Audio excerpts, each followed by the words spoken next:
Imagine a city shrouded in fog, a city gripped by fear. The year is 1888, the place is London, and a serial killer known only as Jack the Ripper is on the loose.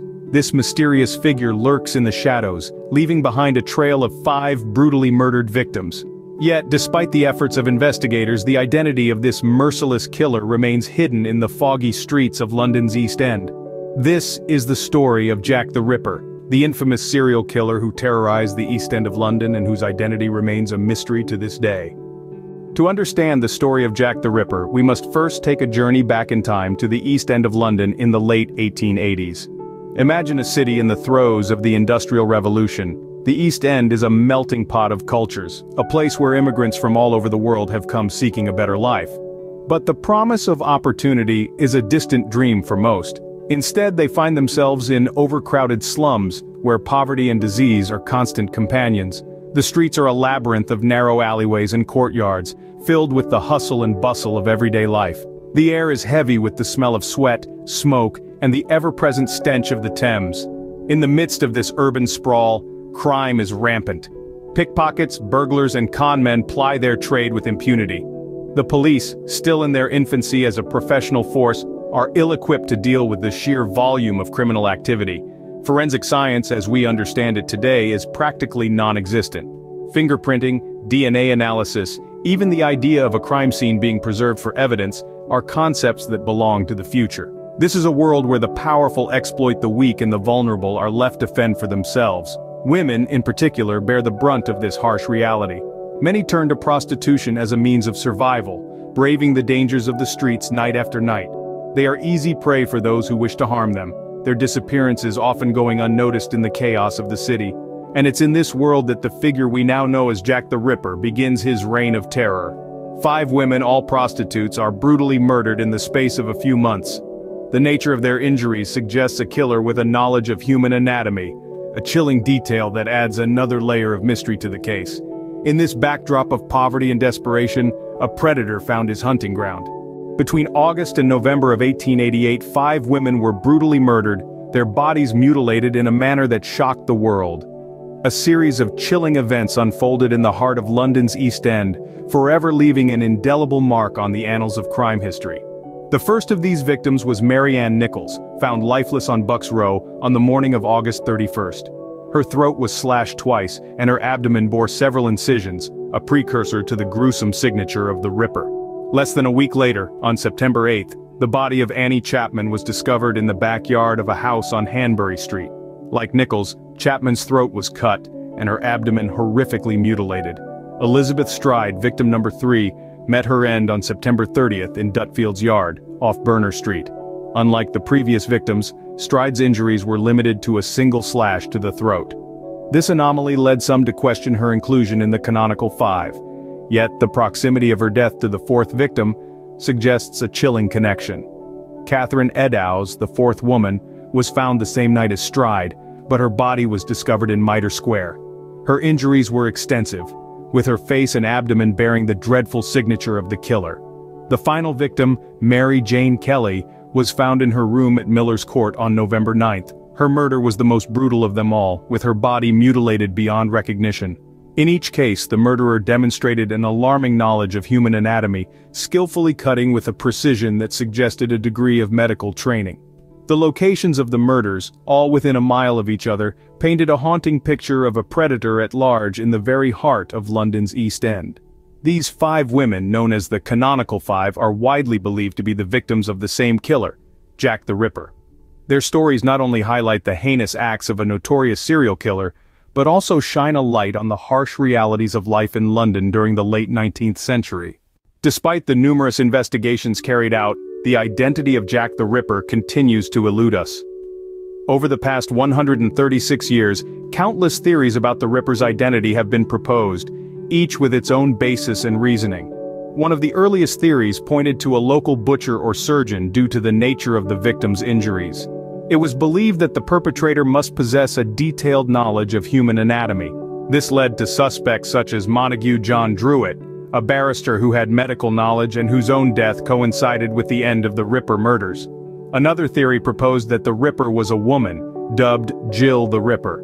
This theory, suggested by Inspector Aberline himself, came into being after a witness claimed to have seen one of the victims, Mary Kelly, hours after her estimated time of death, in the company of a female who may have been dressed as a man. Over time, as our understanding of criminal psychology evolved, so did the theories. Some experts suggested that the Ripper might have been a comfort killer, someone who found solace in the act of killing, driven by a deep-rooted anger towards women. This theory led to the consideration of suspects like Aaron Kosminski, a Polish barber living in Whitechapel, who had a history of mental instability. In the 21st century, with the advent of genetic testing, there was a renewed hope for unmasking the Ripper. One such endeavor pointed to Kosminski once again, this time with DNA evidence from a shawl believed to belong to one of the victims. Yet, the authenticity of the shawl and the methodology used in testing have been questioned, leaving us with more doubts than answers. Theories and suspects are abundant, from the plausible to the downright bizarre, from royalty and eminent physicians to local butchers and destitute immigrants. Yet, each theory, each suspect, comes with its own set of challenges and contradictions. Even with modern forensic science, the true identity of Jack the Ripper remains a mystery.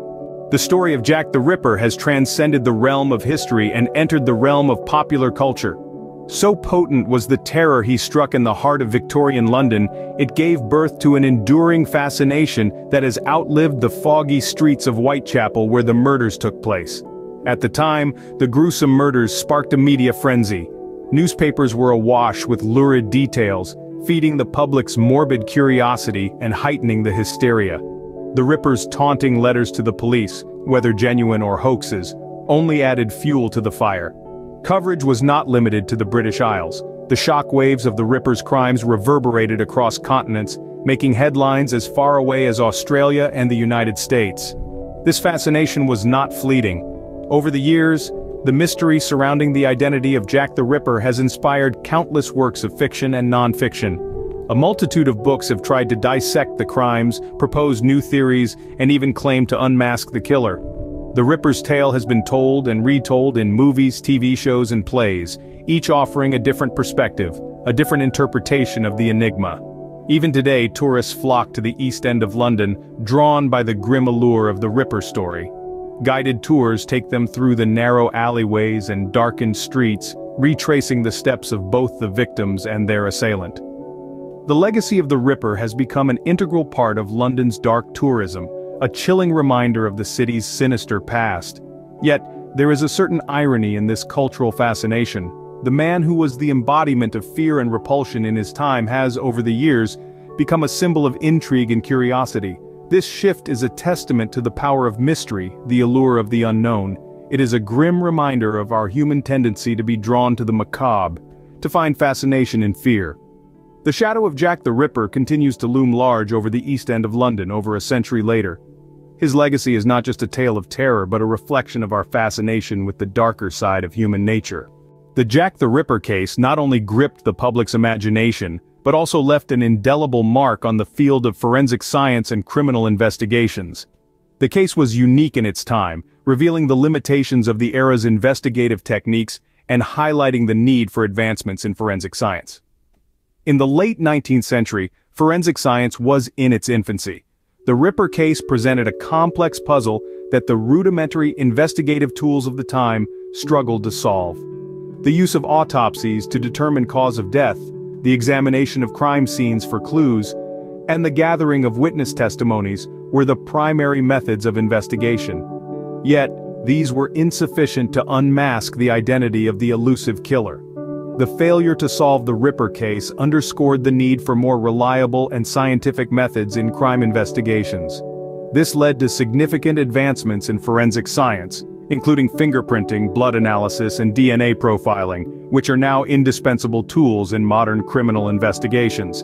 The Ripper case also influenced the development of criminal profiling. Investigators started to consider the psychological aspects of criminals, leading to the birth of behavioral profiling. This has since become a critical component in solving crimes, particularly those involving serial killers. The legacy of Jack the Ripper extends beyond the realm of true crime and into the annals of scientific progress. As we continue to learn from the past, we are reminded of the importance of remembering the human stories behind the headlines and the ethical considerations in sensationalizing crime.